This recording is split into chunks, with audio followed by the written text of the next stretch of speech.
मित्रांनो, आयुष्य असतं तिचं, पण निर्णय घेतात सगळे.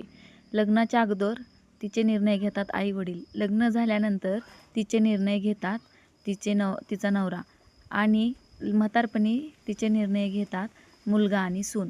हिलाच स्त्री असे म्हणतात.